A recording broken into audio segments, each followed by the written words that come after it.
So my name is Sertip Zangana, and I'm one of the lecturers here at the Faculty of Health and Social Care.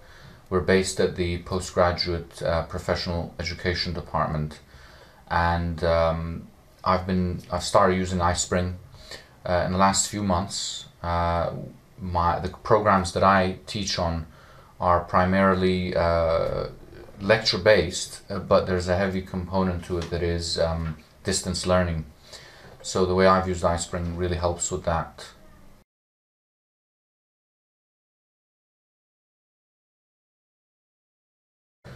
So when I first heard about iSpring, I didn't really know much about it, but I was looking for something that I could link my audio recordings of my lectures into my slides, and iSpring does that pretty well. So the main usage of iSpring for me has been in recording my presentations and my lectures in class, and then editing the audio recordings of that and linking it together to share with the students so they can review it whenever they like and as many times as they like. That part of it has been really helpful to me.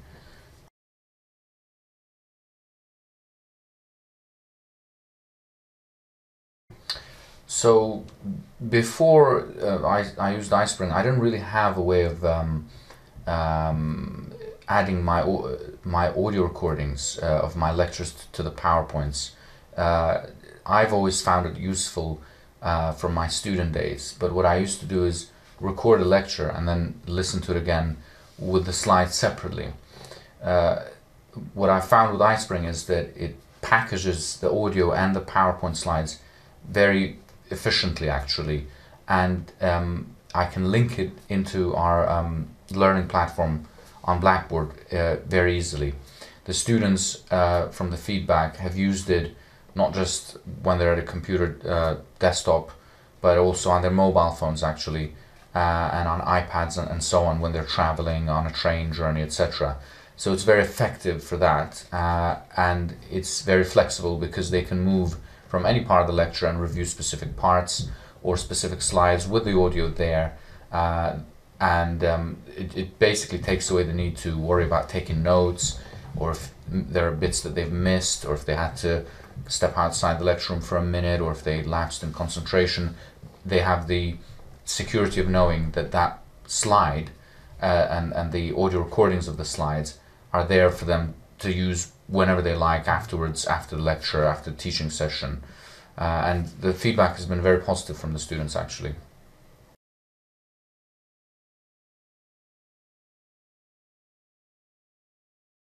Some of the challenges that I found with iSpring, it's mainly around the time it takes to put everything together, but you can overcome that with training. So there's a period in which you'll be getting used to the using iSpring, essentially, and there's a period of training that you need for that.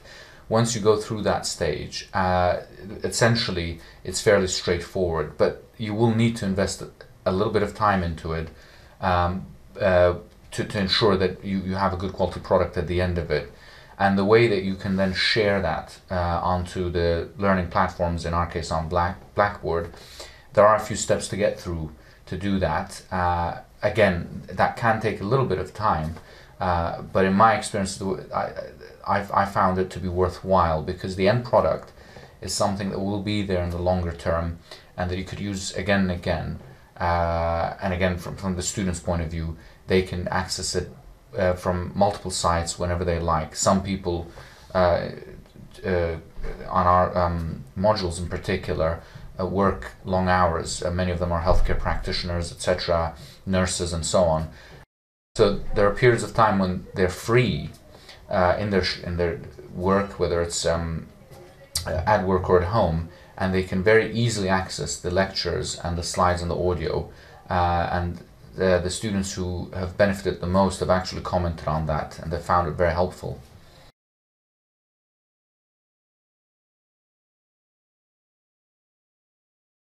Some of the best outcomes for me and for my students with my use of iSpring has been partly with the audio recordings in themselves and linking that to the PowerPoints and making that accessible to the students, but also actually in my use of iSpring to create quizzes and mock exams online.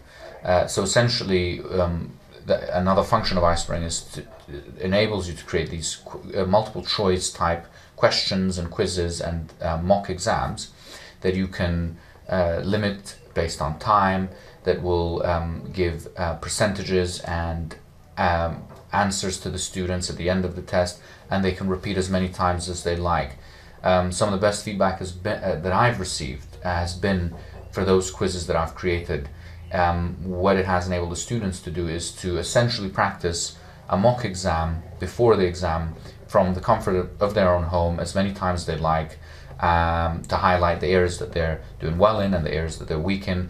I've used that both as a mock exam before the exams, but also as a way of enabling the students to measure their progression throughout the modules. Other features, other highlights for myself has been the way in which I've been able to make use of the process of creating the audio recordings and linking it to my PowerPoints to actually enhance my teachings and my PowerPoints further. For example, when I listen to the audio recordings, I notice things that I've missed out, things that I could have discussed in greater detail, etc. And I can supplement for that by adding in slides specific to the questions that the students had or to the issues that I felt could have been dealt with better within the teaching. But I can also add further audio recording to that by creating that from home and merging everything together as one main teaching session. So in a way it enables me to present my talks and my teachings in class, but then to share an enhanced version and a more tailored version of that online for the cohort that I'm teaching at that point.